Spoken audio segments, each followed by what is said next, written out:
Dando continuidade aqui com o estudo das duas casas de Israel, nos episódios anteriores nós comentamos aqui que quando entendemos melhor essa promessa, nós conseguimos visualizar nos profetas mensagens profundas que apontam para uma restauração envolvendo as duas casas de Israel. Quero trazer aqui acerca do profeta Jeremias. No capítulo 13, o Senhor ordena: compra um cinto de linho e põe-no sobre os teus lombos. O profeta então obedeceu à voz do Senhor. Ele comprou um cinto de linho e cingiu em seus lombos. E aí surge uma pergunta importante que nós precisamos fazer. Por que o cinto deveria ser de linho? No dia da expiação, o sumo sacerdote teria que usar vestes de linho puro e cingir as suas vestes com um cinto de linho.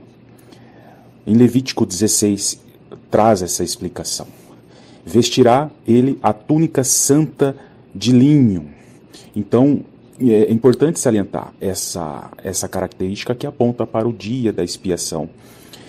Tanto é que aqui em Levítico 16 também fala de que ele deveria usar ceroulas de linho sobre a sua carne e cingir com um cinto de linho, se cobrindo com uma mitra de linho, e estas vestes são consideradas santas, preparadas exclusivamente para o dia da expiação. Então precisamos ter em mente aí a figura do sumo sacerdote. Atentando para estes detalhes, nós vamos perceber que o cinto é algo muito importante, é um elemento importante, pois se trata de um item que dá sustentação às vestimentas, mantendo-as firmes no corpo e impedindo, inclusive, de cair. Outro detalhe é que o Senhor chamou todo Israel para exercer reino e sacerdócio na primeira aliança, na aliança do Sinai. Nós conseguimos verificar isso na passagem de Êxodo, capítulo 19. Diz assim: se diligentemente ouvirdes a minha voz e guardardes a minha aliança, então sereis a minha propriedade peculiar dentre todos os povos, porque toda a terra é minha. No verso 6, o Senhor deixa muito claro de que ele tornaria Israel um reino sacerdotal, um povo santo. Então, todas as tribos deveriam exercer reino e sacerdócio. Todavia, quando nós estudamos Êxodo capítulo 32, o povo se corrompeu com o bezerro de ouro. E somente a tribo de Levi passou a exercer os ofícios sacerdotais diante do Senhor.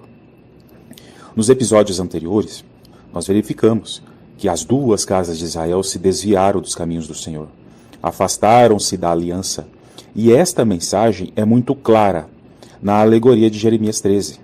O Senhor vai ordenar para que Jeremias tire o cinto de seus lombos, e ele teria que levar esse cinto até as margens do rio Eufrates. Como diz aqui em Jeremias 13, verso 4. Toma o cinto que compraste e que trazes sobre os seus lombos, levanta-te, vai ao Eufrates e esconde-o ali na fenda de uma rocha. E daí surge uma outra pergunta, também importante. Por que referenciar o Eufrates? Assim como o Nilo aponta para a tentação do Egito, o Eufrates aponta para a assolação da Assíria e da Babilônia.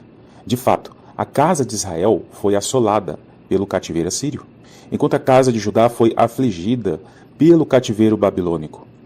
No verso 6 de Jeremias 13, vai trazer um contexto que vai amplificar este entendimento até os últimos dias. E diz assim: sucedeu ao final de muitos dias que me disse o Senhor: levanta-te, vai ao Eufrates e toma dali o cinto que te ordenei que o escondesses ali. Eu fui ao Eufrates e cavei, tomei o cinto do lugar onde havia escondido. E eis que o cinto tinha apodrecido, para nada prestava. Então veio a minha palavra do Senhor, dizendo: assim diz o Senhor, do mesmo modo farei apodrecer a soberba de Judá e a muita soberba de Jerusalém. Este povo maligno, que recusa ouvir as minhas palavras, que caminha segundo a dureza do seu coração, e anda após deuses alheios, para servi-los e inclinar-se diante deles, será tal como este cinto, que para nada presta. Porque como o cinto está pegado aos lombos do homem, assim eu liguei a mim toda a casa de Israel e toda a casa de Judá, diz o Senhor, para me serem por povo, e por nome, e por louvor, e por glória, mas não deram ouvidos. O passado mostrou claramente o afastamento, e através dos profetas, inclusive Jeremias, podemos enxergar um processo de restauração para as duas casas de Israel. E este processo de restauração envolve uma nova aliança.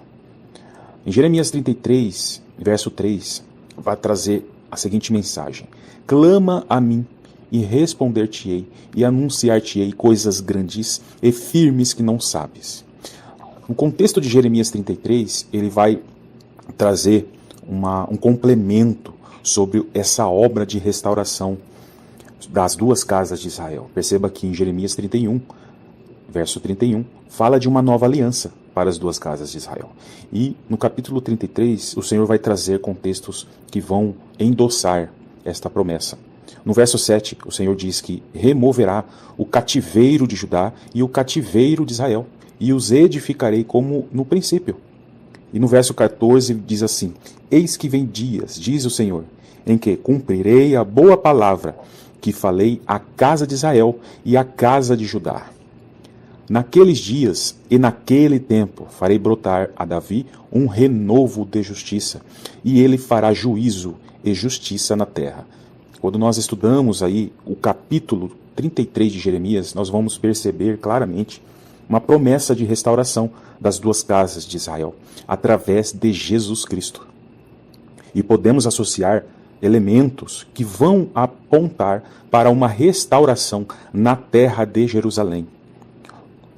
Todavia, nós precisamos ter em mente que a descendência de Abraão, que está lá em Gênesis 22, a partir do verso 17, envolve uma descendência como a areia da praia do mar, uma condição terrena, e também estrelas do céu, uma condição celestial e superior. Portanto, precisamos lembrar que existe uma restauração espiritual das duas casas de Israel, apontando para a igreja, exercendo reino e sacerdócio, ofícios sacerdotais superiores e espirituais. Portanto, o Senhor vai novamente ligar a ele, espiritualmente, a casa de Israel e a casa de Judá, a fim de que serão por povo, por nome, por louvor e por glória, conforme está escrito aí no último verso de Jeremias 13. E o cinto de linho, que faz associação ao sumo sacerdote, vai relacionar com Jesus Cristo, visto que ele é o sumo sacerdote, segundo a ordem de Melquisedeque. Conforme o escritor de Hebreus, ele traz esse contexto muito claramente. Visto que temos um grande sumo sacerdote, Jesus, Filho de Deus, que penetrou nos céus, chamado por Deus sumo sacerdote, segundo a ordem de Melquisedeque.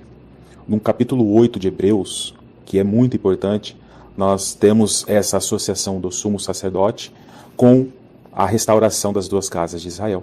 No verso 1 diz: temos um sumo sacerdote tal, que está assentado nos céus, à destra do trono da majestade. E no verso 8, como dito nos episódios anteriores, traz essa relação do sumo sacerdote com as duas casas de Israel. Eis que virão dias, diz o Senhor, em que com a casa de Israel e com a casa de Judá estabelecerei uma nova aliança, relacionando aí com a promessa de Jeremias 31. Em Apocalipse, capítulo 5, nós precisamos ter esse entendimento de reis e sacerdotes que foram comprados com o sangue de Cristo. Diz assim: digno és de tomar o livro, de abrir os seus selos, porque foste morto, e com o teu sangue compraste para Deus homens de toda tribo, língua, povo e nação, e para o nosso Deus os fizeste reis e sacerdotes, e eles reinarão sobre a terra. Importante conectar Jeremias 13, o cinto de linho sendo escondido no Eufrates, também para os últimos dias, porque ali nós temos a expressão final de muitos dias. O profeta foi até o Eufrates para pegar o cinto de linho que ele havia escondido.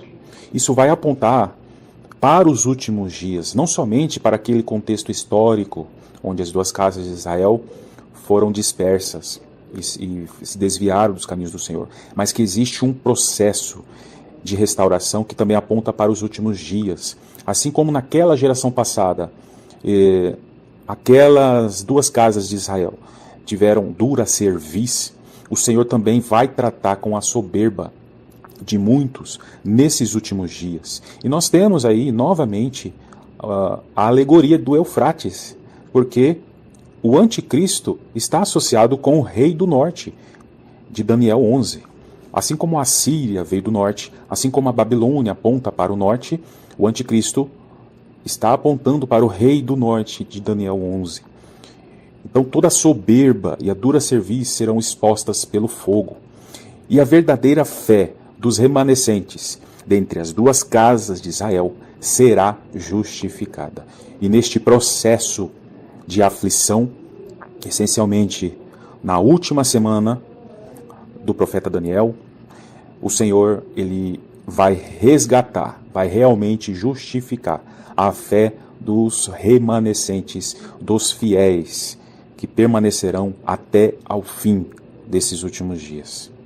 Estarei trazendo aqui outros contextos proféticos e alegorias que podem aí nos dar entendimento mais apurado sobre essa promessa de restauração das duas casas de Israel. Então fique conosco, continue acompanhando aqui esta série de estudos. Eu tenho certeza que o Senhor vai alinhar os nossos corações para que possamos avançar no entendimento e principalmente no posicionamento que o Senhor requer de nós aí para os últimos dias.